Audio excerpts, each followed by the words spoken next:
She helped humanity see forces no one could see, then helped turn them into tools that could save lives. The same work would also expose her to the danger that likely helped end her life early. How does someone begin with almost no advantages, then become the first person to win 2 Nobel Prizes in 2 different sciences? More than that, how does she do it without noise, without myth-making, and without ever losing sight of the work itself? Marie Curie was born Maria Sklodowska in Warsaw in 1867, in a world where talent outpaced opportunity. Learning was honored in the abstract, but in practice, it could still feel like a locked room.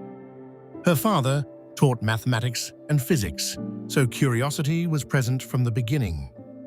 So was hardship, which is less romantic than genius, but often more useful. She grew up in a family marked by discipline, education, and painful loss. Those early experiences made her focused from a young age. She was brilliant, but brilliance does not arrive with a laboratory, a salary, or a warm invitation. It usually arrives with bills, closed doors, and the rude discovery that talent still has to wait its turn. In her teens and early 20s, she studied wherever she could and worked wherever she had to. She also helped support her sister's education with the understanding that one day the help would come back around.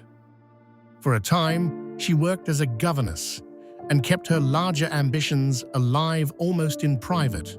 History likes the breakthrough, but it usually edits out the long season where nothing looks impressive except endurance. Before Paris, she also took part in clandestine learning in Warsaw, studying outside the approved doors of power.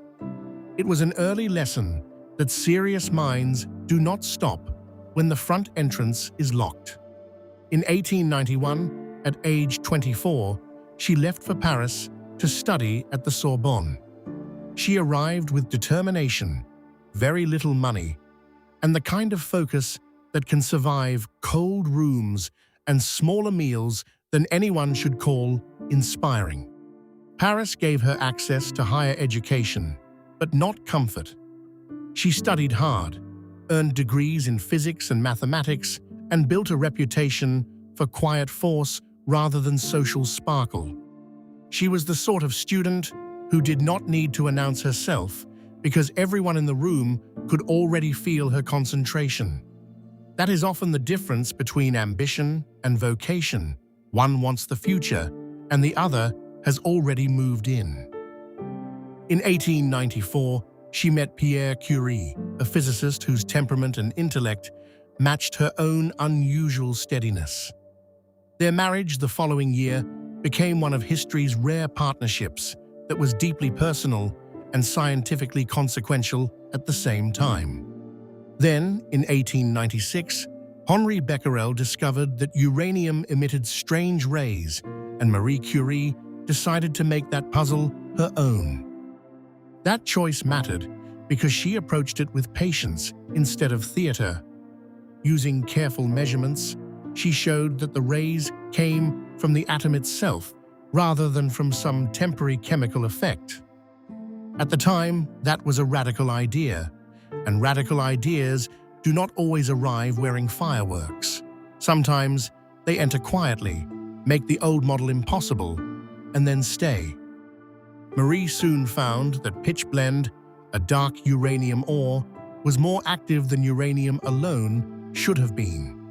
Something else was hidden inside it, and she trusted the evidence before the world had a name for what she was seeing. Pierre joined her in the search, and together they worked under conditions that were anything but glamorous. Much of the work took place in a converted shed with poor conditions, which is a useful reminder that science does not always begin in shiny buildings. In 1898, they announced the discovery of polonium, named after Marie's native Poland. Later that same year, they announced radium, and Marie also gave the strange new phenomenon a lasting name: radioactivity. Discovery, however, was only the beginning. To prove these elements were real, she had to help isolate them from enormous amounts of pitch-blende residue through exhaustive chemical labor. This is the part of science that rarely makes the poster. Genius gets most of the attention, but persistence is usually the one lifting heavier boxes. Year after year, the Curies turned invisible mystery into measurable reality. By the time the work reached the wider world, it had already demanded an extraordinary amount of labor, precision, and stubbornness. In 1903, Marie Curie, Pierre Curie, and Henri Becquerel received the Nobel Prize in Physics for their work on radiation phenomena.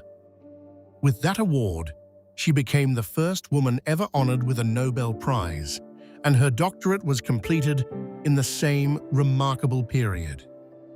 She was proving, with very little patience for ceremony, that ability does not ask permission before it arrives. She was also proving that history sometimes changes because one person simply refuses to step aside from the truth. By then, Marie and Pierre understood that radium was not merely a scientific curiosity. Its properties suggested medical uses and began linking physics to patient care. They chose not to patent the production process for radium. It was a decision consistent with Marie's belief that science should serve discovery and humanity before it serves a balance sheet. That choice did not make the work easier to fund, but it did make the knowledge easier to circulate. In an era that often linked discovery to ownership, she treated knowledge more like a responsibility than a possession. Then, in 1906, the story broke in a different direction. Pierre Curie was killed in a street accident in Paris, and Marie suddenly faced grief, motherhood, and unfinished work all at once. She did not become some polished monument to resilience overnight. She kept going in the more believable way, by returning to the laboratory and taking up Pierre's post at the Sorbonne. That made her the first woman to teach at the Sorbonne. It was a historic moment, though one suspects she would have traded a portion of the symbolism for better working conditions and a little less tragedy. She continued the work and, in 1910, succeeded in isolating radium in pure form. In 1911, a second Nobel followed, this time in chemistry. That made her the first person ever to receive 2 Nobel Prizes. She remains the only person awarded Nobel Prizes in 2 scientific fields. Her fame grew, but fame was never the engine. She wanted equipment, collaborators, research space, and the freedom to keep working, which is a refreshingly sane response to worldwide admiration. A new institute devoted to radioactivity and its medical applications was created for her in Paris, with construction completed in 1914. She now stood at the center of a field she had helped create, though the world was about to interrupt everyone's plans. The institute reflected a larger vision as well. It brought together research on radioactivity and the biological effects of radiation, helping move the field toward medicine, rather than leaving it as a fascinating but isolated branch of physics. Doctors had already begun exploring radium's use on diseased tissue, and Marie Curie took that possibility seriously. For her, usefulness did not cheapen science. It gave discovery another measure of meaning. When World War I began, she did not remain confined to prestige or theory. She helped develop mobile radiography units and expand X-ray services so surgeons could locate bullets and shrapnel more accurately. These vehicles became known as the Little Curies. Marie brought X-ray imaging closer to wounded soldiers and trained others, including her daughter Irene, to use them. She did not merely lend her name to the effort from a safe distance.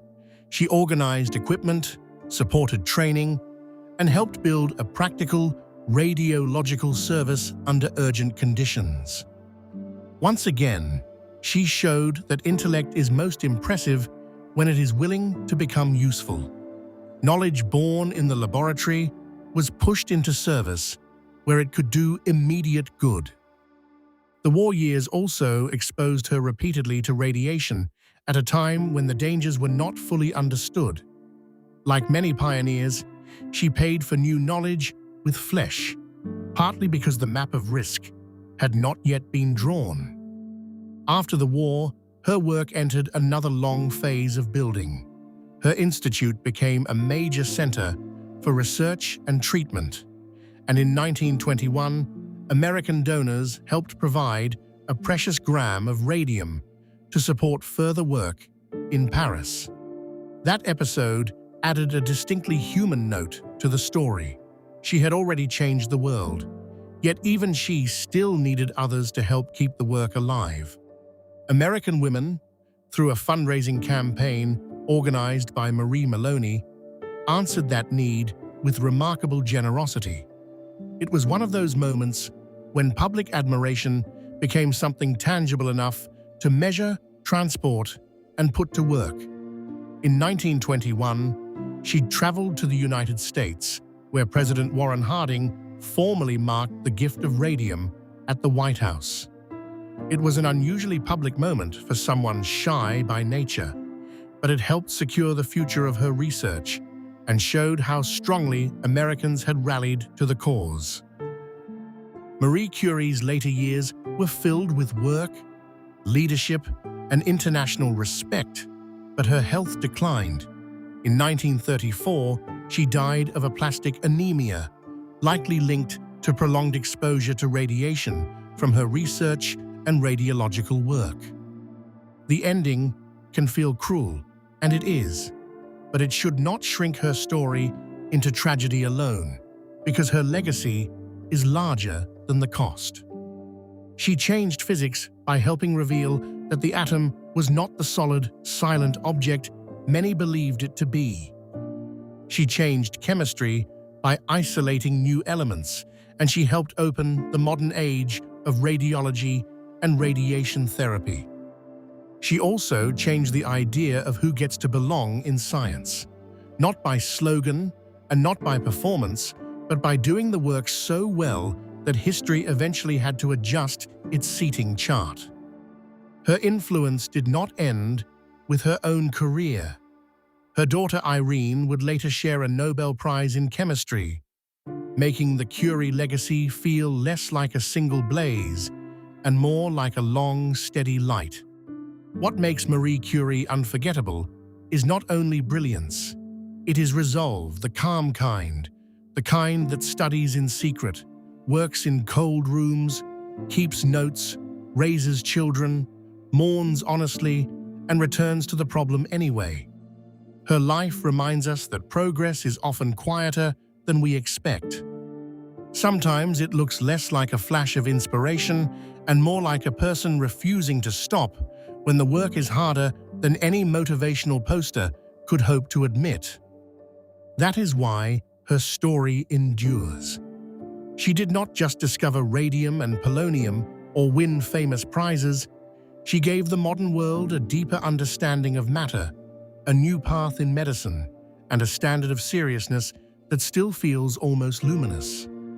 More than a century later, some of her notebooks and papers still need protective handling because they remain radioactive. Her legacy is not only remembered, in a strange and literal sense, parts of it are still very active. From invisible rays to visible healing, curiosity became service.